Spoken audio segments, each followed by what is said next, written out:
Insurance isn't one size fits all. That's why customers have enjoyed Progressive's Name Your Price tool for years now. With the Name Your Price tool, you tell them what you want to pay, and they'll show you options that fit your budget. So whether you're picking out your first policy or just looking for something that works better for you and your family, they make it easy to see your options.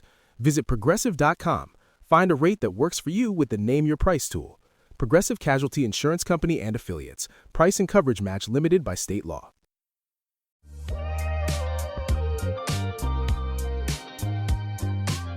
We all know the most important thing in a relationship is, say it with me, communication.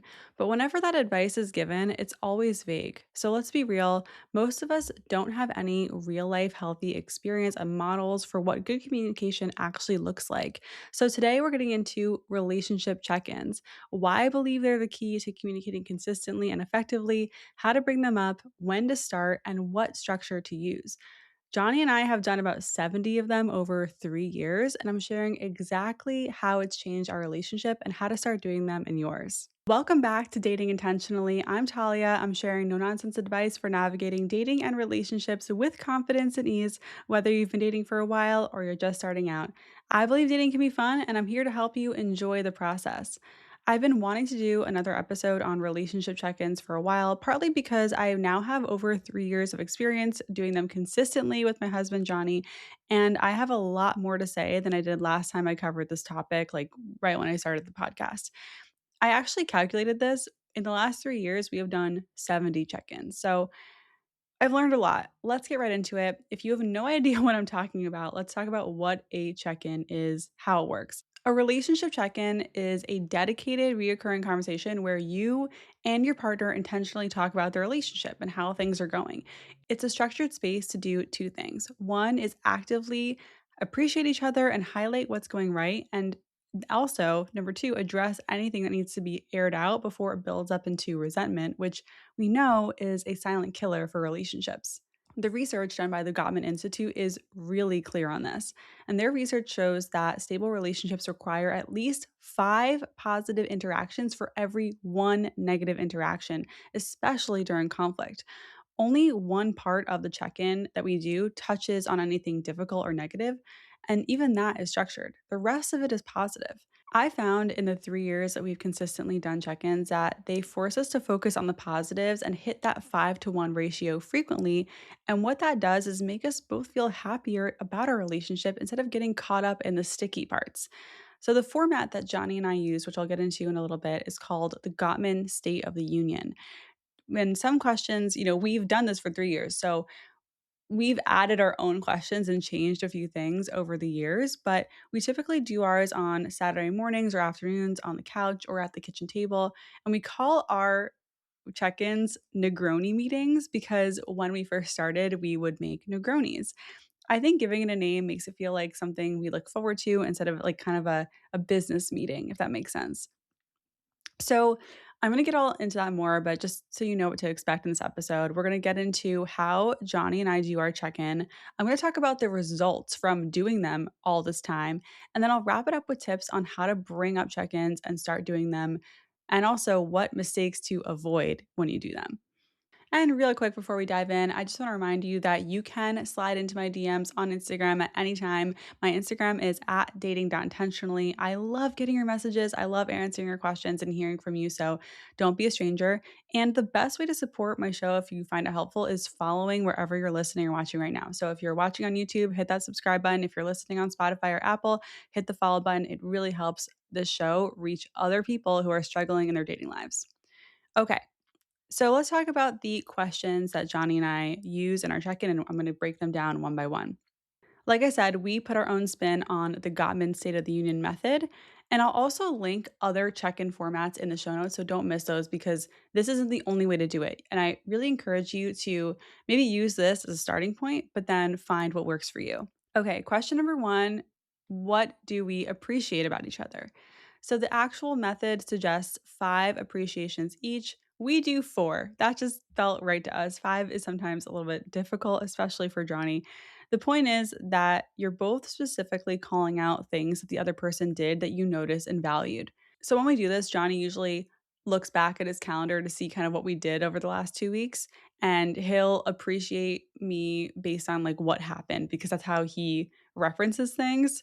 I do it a little differently, but he'll usually call out anything that he knows took extra effort on my part, like going to Costco by myself during work hours to restock our kitchen. He'll also appreciate me for showing up for myself, which I find really touching. And my appreciations for him tend to be about how he shows up for me emotionally or how he honors things that I've requested. I think it's really intentional that we start with appreciations before we move on to anything else because it really sets the tone for the rest of the check in. All right, the next question is, what is going right in the relationship? This is a great question too. Again, another positive one. And we usually talk about how we're managing our routines together because we tend to get really busy. Like we have a lot of social plans that crop up throughout the week and a lot of errands, and we really have to juggle a lot while maintaining our relationship. So we usually call that out. That's our go to of like, yes, our routines are working and we're really good at being a team around the house. We'll talk about that. Sometimes I'll bring up that we've been really present with each other lately, or maybe I'll bring up something that broke us out of our routine in a good way, like something spontaneous we did. So just like things that are going really well in the relationship. Okay, the next question is our own edition, our own spinoff. This is not in the State of the Union, but we talk about our favorite date since the last check in. So we do them every 2 weeks. So we usually have one or two dates to talk about. And I love it because I wanted to add this question because I wanted to make sure we keep doing dates that we actually enjoy. And this helps us highlight what we really like to do together. So it's fun, it's positive, and it gets us reflecting on how we enjoyed spending time together.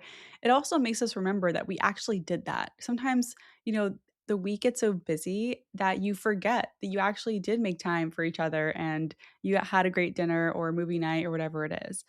Again, a side note, I highly encourage you to customize these questions because it makes the whole thing a lot more fun and customized to your relationship. Okay, the fourth question or topic, this is the one negative one that we have. It is talking about regrettable incidents or issues. So, this is the time where you might want to bring up something new to talk about that maybe you want to work on in the relationship, or you can bring up something that came up, a conflict or an issue that came up earlier that you want to maybe come back to, repair more, resolve more, talk through more, give it more space. So, this probably isn't surprising, but if there's something to bring up in this at this point in the check-in, 99% of the time it's me bringing it up first. And I don't mind that. Johnny is a totally different person. Things roll off his back more. He's not as much of an external processor as me, and it's okay that he doesn't bring things up. At first, I thought this was a red flag. At first, I was like, "Oh my gosh, he never brings anything up. Like, is he hiding things? Is he, you know, is he even present in our relationship? Is he scared to bring things up? What's going on?" But over time, I realized and I trusted that when he has something to bring up, he will. But over time, I trusted and realized that when he has something to bring up, he will. It's just very rare. This section can last anywhere from 3 minutes to 20 minutes, depending on what we're talking about. Sometimes there are tears, most times not. And sometimes I genuinely have nothing to bring up and we just move on. And then the next question we get into is how can we make each other feel more loved this week? This is where we make specific, concrete requests. Johnny usually asks me to keep cooking for him, which obviously I'm going to do every week anyway because I love it, but it's something that he really appreciates and loves that I do for him. And I usually ask for whatever I'm needing more of that week. Sometimes I want more hugs and physical affection. Sometimes I want more words of affirmation. Sometimes I want him to plan a specific kind of date for us. So I'll usually make a specific request around that. Normally, the Gottman State of the Union would end on that question, but we actually added one more question that fits with our relationship and our dynamic as a couple, which is how will you make yourself feel more loved this week? So we talked about how can we make each other feel loved. Now it's what are you going to do for yourself? Because Johnny and I are both workaholics. We both tend to dive into work. The default is kind of productivity and work, and we kind of forget to do our own self-care, attend to ourselves, and that makes us better partners for each other, when we're actually taking care of ourselves. So, this question keeps us accountable to each other on how we're going to show up for ourselves. Usually, Johnny is going to make sure he's taking walks, he's getting away from the screens a bit, and, maybe he's going to be connecting with his friends. Sometimes I think like sometimes guys forget they can make plans. I don't know. It's like, hey, go make plans with your friends. I usually talk about doing more analog activities like watercoloring and reading and writing and things that have nothing to do with the screen or work. And it's really great. I love ending on this note because we're both trying to manage our stress and be better to ourselves so that we can be better for each other. So that's the check in. Just that's the lay of the land. We got, to recap, we have appreciations, what's going right, for us, what dates did we enjoy? Any regrettable incidents? What can we do for each other? And what can we do for ourselves? Like I said, there are other options, which I'll link in the show notes. This is just one of many formats. And I think it's good to try different ones to see which ones that you like. Like, I know one of my friends does rosebud thorn every single week with their partner. So that's another example, but go in the show notes to find more options. Also, if you do this with your partner, if you have some kind of weekly check in, let's share with the community. I would love to know what questions you ask your partner at the end of every week or, just maybe on a monthly basis to check in on how things are going. So drop those in the comments if you're listening on Spotify or watching on YouTube. So we'll take a quick break here, and then afterwards, I'm going to talk about the results from doing them for the last 2 years. I don't know what it is about being in my 30s, but I've gotten to this point in life where having people over is just one of the highlights of my week, of my month. And especially now that the weather is nice again, I just want everyone to come over, hang out outside, we can grill and just enjoy the summer. But I realized that even though we have a patio, we don't really use it because for the longest time, we've had this old wobbly table with uncomfy seats that basically just fits me and my husband. But here's the thing, I've used Wayfair for so many pieces in our home already. So naturally, I started looking there for outdoor stuff too. And they have so many good options: dining sets, lounge furniture, lighting, grills, decor,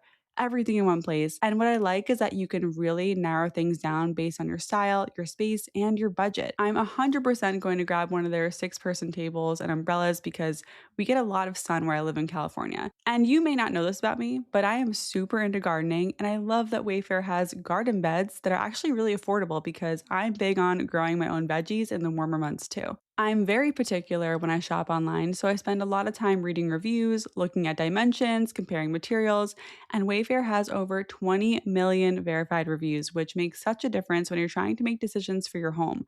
They also have Wayfair Verified, where their team vets products for quality ahead of time, which saves a ton of guesswork. I always get compliments on the Wayfair pieces we have in our house, and I'm excited to make our outdoor space feel just as cozy and intentional this summer. Get prepped for patio season for way less. Head to wayfair.com right now to shop all things home. That's WAYFAIR.com. Wayfair, every style, every home. Wayfair, every style, every home. I don't know about you, but the second the weather gets nice, I spend some time flipping my wardrobe, putting the cold weather stuff as far back in my closet as I can, and putting my warm weather stuff front and center. And with the new season, I love getting some new pieces, especially from Quince. I continue to go back to my Quince pieces every week, and it might have something to do with the fact that they use premium materials like 100% European linen, organic cotton, and ultra soft denim. I just picked up one of their linen dresses in an olive color, which is something I constantly want to reach for in my closet. Like, throw it on, it looks good, I don't have to overthink it. And I might grab this dress in another color because it's adorable and I can see it being great for summer vacations as well.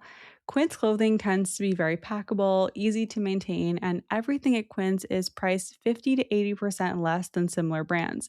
They work directly with ethical factories and cut out the middlemen, so you're paying for quality and craftsmanship, not a brand markup. I love Quince's high quality and affordable pieces, and if you haven't tried them yet, what are you waiting for? Refresh your everyday with luxury you'll actually use. Head to quince.com/Talia for free shipping on your order and 365-day returns.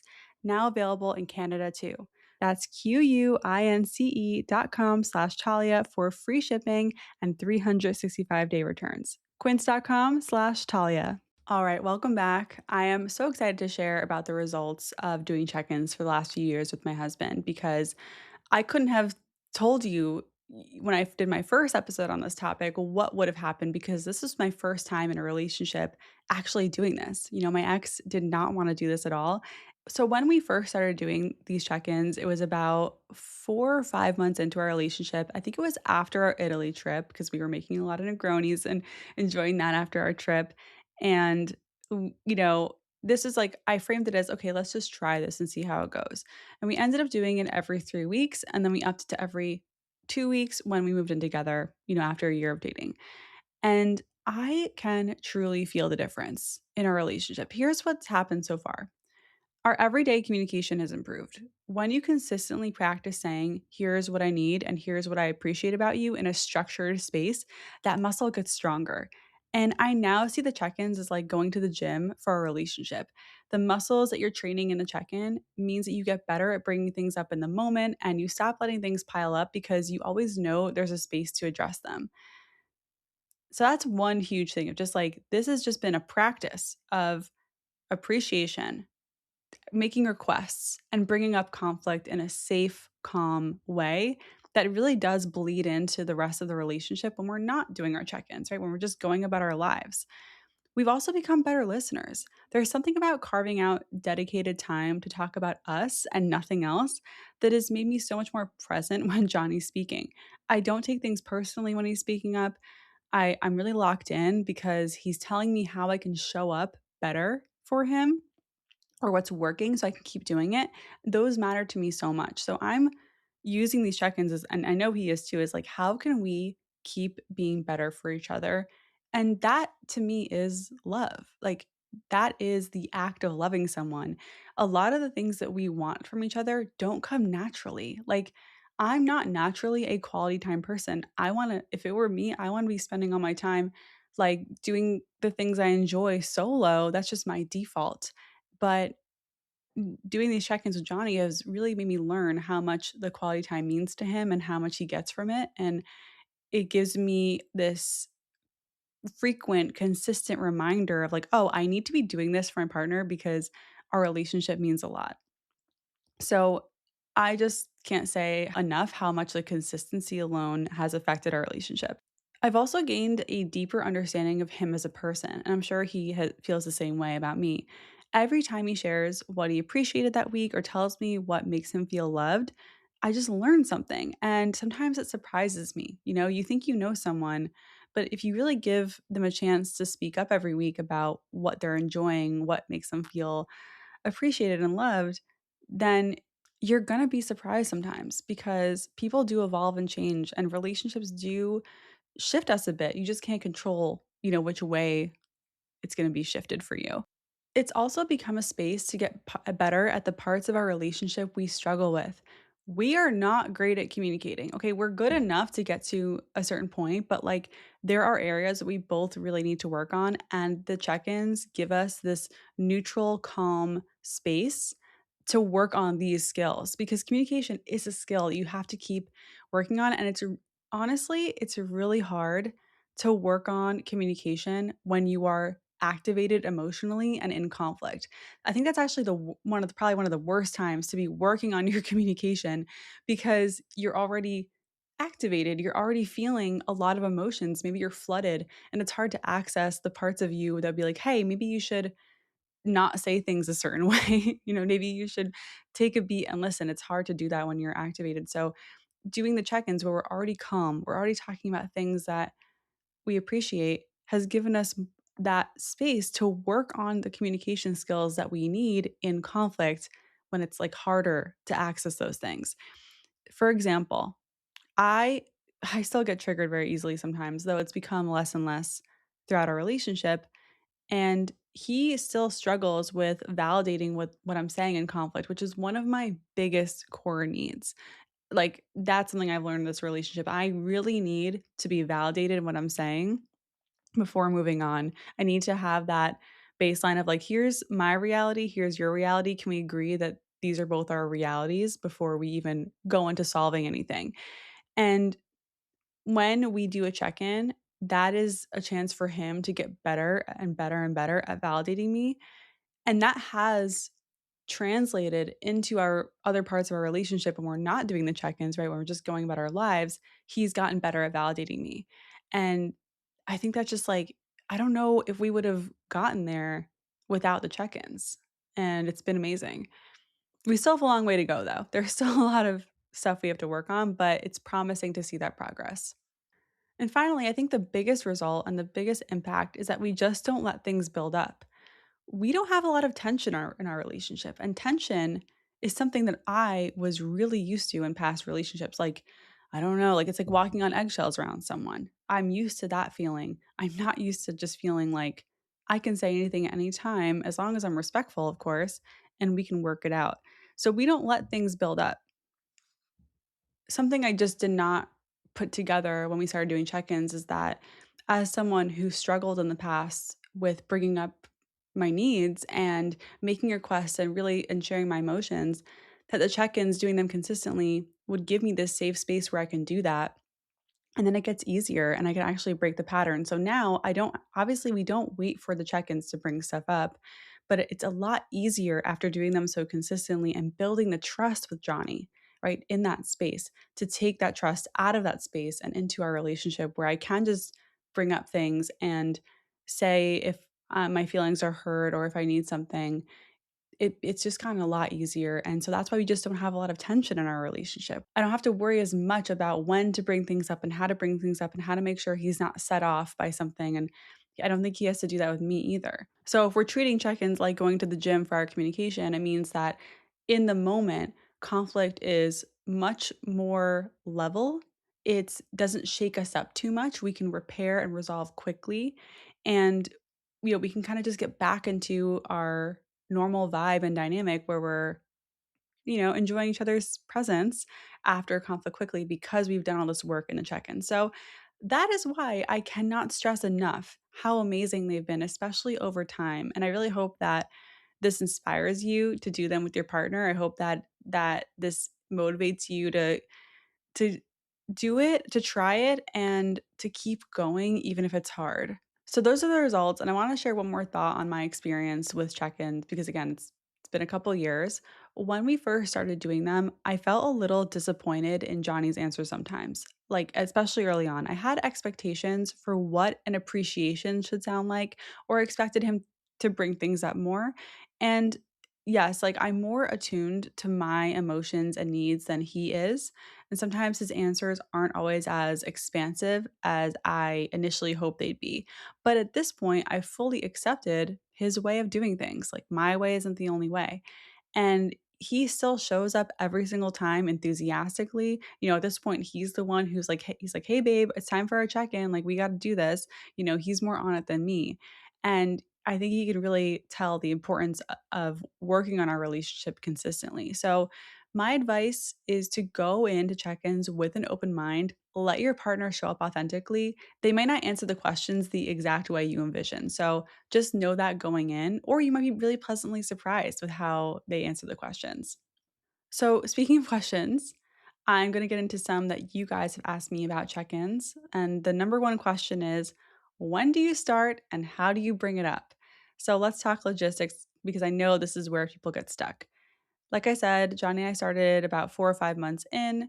And like I said, Johnny and I started 4 or 5 months in, and it was kind of the point where we were like, oh, okay, this relationship could actually go somewhere. Like, this is really serious. We are in love.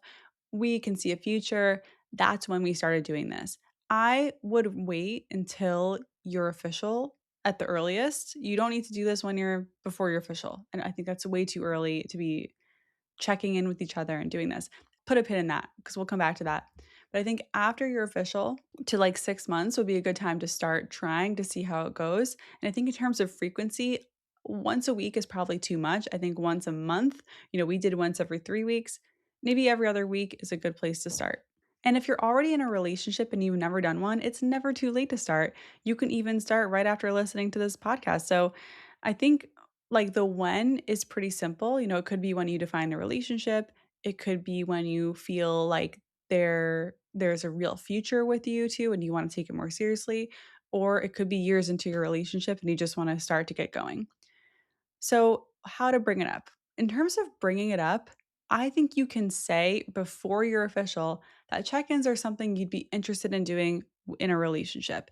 It's like you just if you're talking about relationships, if you're talking about how you want your next relationship to be different, you can say like, "You know what? I've heard of this thing called relationship check-ins and it's something I'd want to try in the future with someone."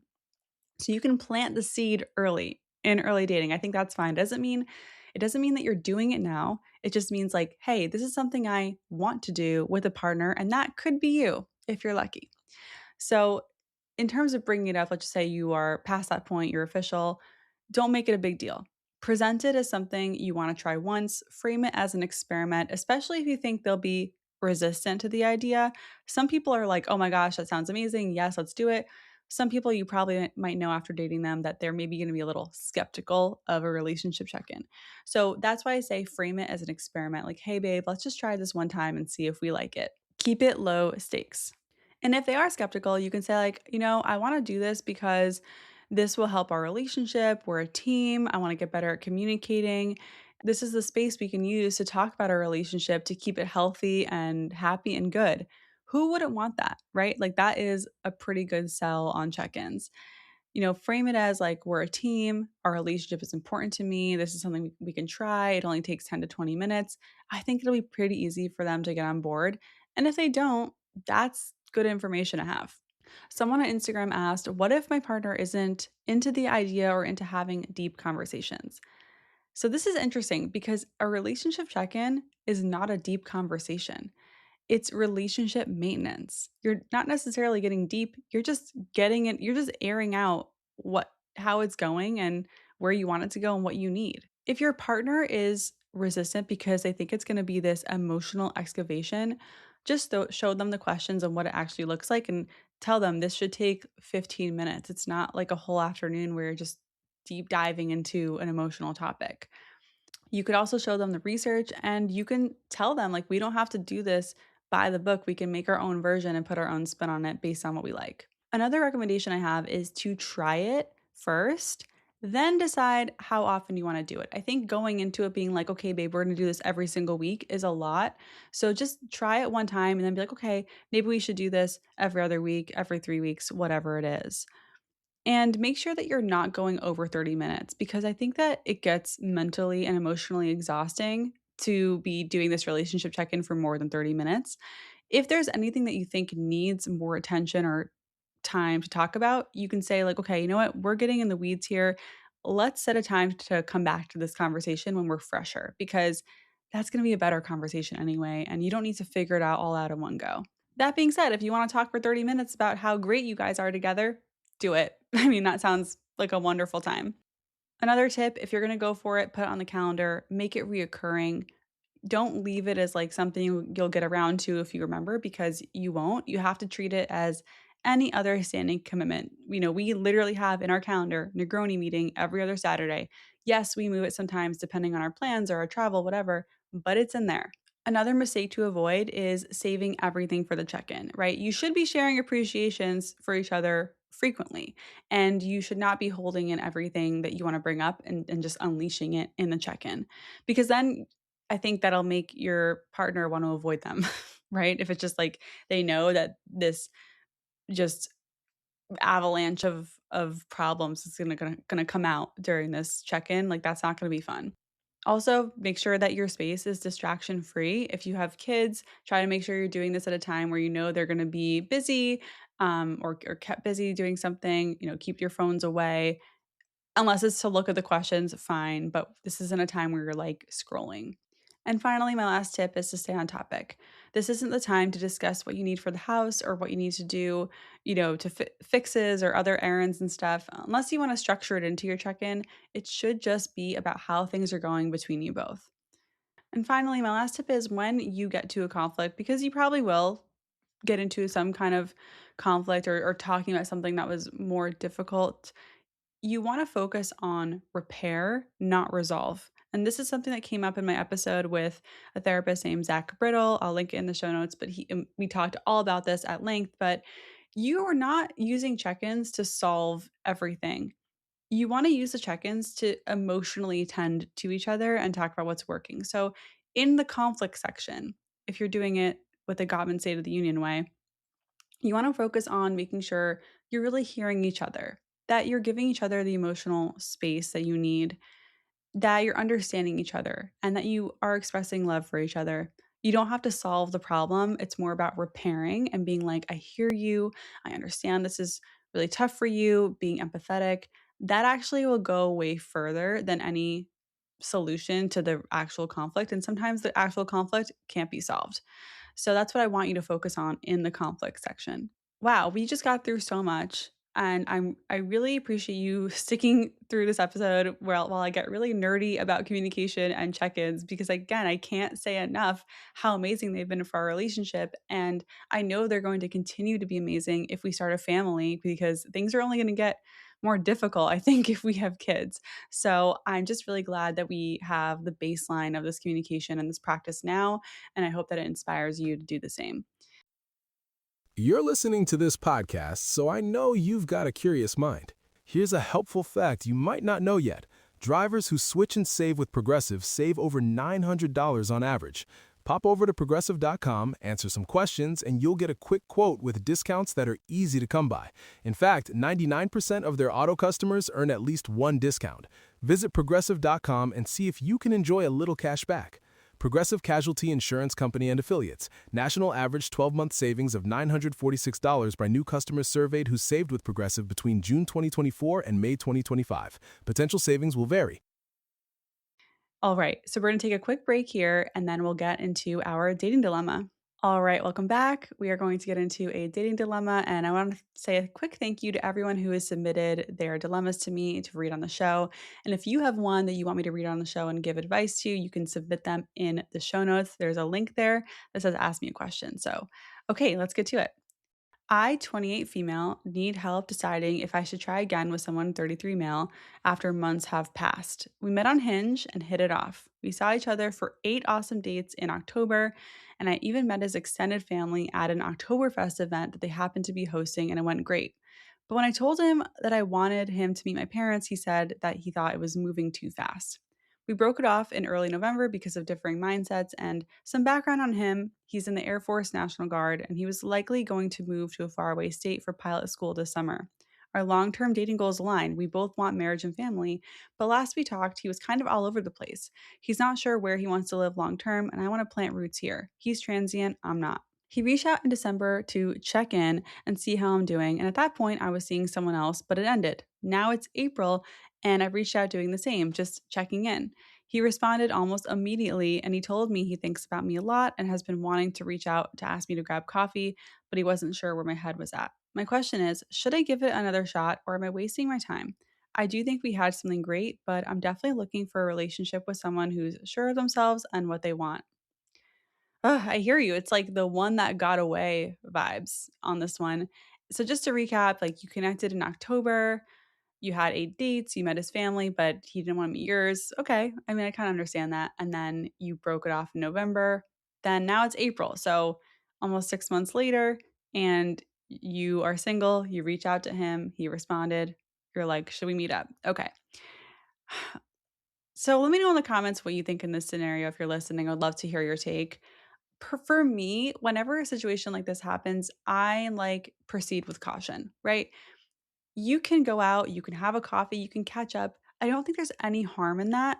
I just think you need to be aware that he probably didn't change his mind about being transient in the last 6 months. He probably doesn't know where he wants to live, but like go confirm, you know? If that's what's really stopping you from making this work, if you don't want to do long distance, if you just want someone who's a little bit more stable and ready to go, but go confirm, go find that information if you're really curious and you want to meet up. I really don't think there's any harm. It's just one date. You're not going to trip and fall into a relationship with this person. It's really one date at a time. The other red flag, though, I think that's a little bit nuanced in the situation is that you haven't seen each other since November and he's been thinking about you a lot. So part of me is like, this guy might be putting you on a pedestal, right? He's just been maybe like daydreaming about how great you are. And what I think could happen is like you meet up, it's great, and then you end up dating again, but then he breaks it off again because, he's built up this image of you in his mind at this point and like you're human. I don't know. That's just one framing of this that I think is kind of red flag if someone's like, "Oh, I've been thinking about you a lot." And it's like, "Okay, why though? Like this was over. We didn't want the same thing. Why didn't you move on?" It doesn't necessarily mean things are going to work out. It just maybe means that he was hooked on the potential, and just like anyone else, like that happens. So just proceed with caution on this. I don't think one date will be wasting your time. Wasting your time would be finding out that nothing has changed on his end. He still doesn't know where he wants to be or what he wants, and continuing to date him anyway. That would be wasting your time. And let us know how it goes. Please report back. I would love to hear what happened if you met up. And all right, that's pretty much all I have for you today. I want to thank you so much for listening. Thanks for trusting me. Don't forget, you're doing great. And if you know anyone who's struggling with dating and could use a confidence boost or fresh perspective, please share this episode with them. And if my podcast has helped you, a 5-star review on Apple or Spotify goes a very long way. Once again, I'm Talia. This has been Dating Intentionally, and I'll see you next time.